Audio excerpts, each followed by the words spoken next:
রূপা সূর্যর কাছে থাকবে না সাক্ষ্যদীপ বাবুর কাছে থাকবে সেই নিয়ে সবাই আলোচনা করতে থাকে। তখনই সাক্ষ্যদীপ বাবুর মা বলে, আমাদের বাড়িতে চলো সবাই, সেখানেই একটা সালিশি সভা হবে।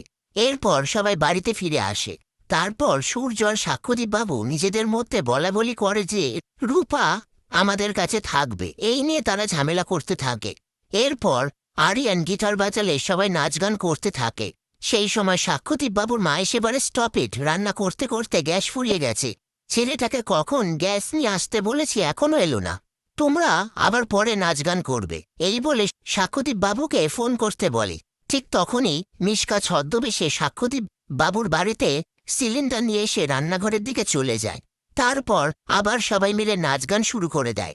ওদিকে মিশকা ঠিক করে গ্যাসটা লাগায় না, আর আপন মনে বলে এবার যা করার ওলি করবে, তাতেই সবাই ব্লাস্ট করবে, আর সূর্য আমার কোলে এসে পড়বে, এই বলে সেখান থেকে চলে যায়।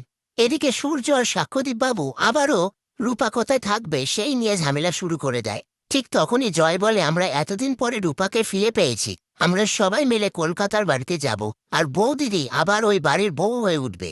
পাশ থেকে দীপা সোনাকে বলে, তুই যাবি তো? সোনা বলে, তোমরা যাও, আমার সামনে এক্সাম আছে, আমি বারবার স্কুল পাল্টাতে পারবো না, তোমরা রূপাকে নিয়ে যাও, আমি চারুর সাথেই থাকবো। এই বলে চারুকে নিয়ে চলে যেতে গেলে সাক্ষ্যদীপ বাবু বলে, রান্না হয়েছে, খেয়ে যাও। সোনা বলে, আপনি রূপার বাবা হতে পারেন, আমার বাবা না। তখনই সূর্য বলে, অনেকবার বলেছি বড়দের সাথে ঠিক করে কথা বলতে। এসব কথার মধ্যে রূপা সোনাকে বলে, আমি যেখানে এসেছি তুমি খুশি হওনি? সোনা বলে, খুশি হয়েছে তো, এটাই প্রমাণ হয়ে গেল যে আমি তোমায় মেরে ফেলিনি। এরপর আরিয়ান বলে, আমি যাই। তখনই সোনা বলে, তুমি কেন যাবে, তুমি সবাইকে এন্টারটেইন করো, রূপার খুব ভালো লাগবে। কথা শুনে সবাই অবাক হয়ে যায়।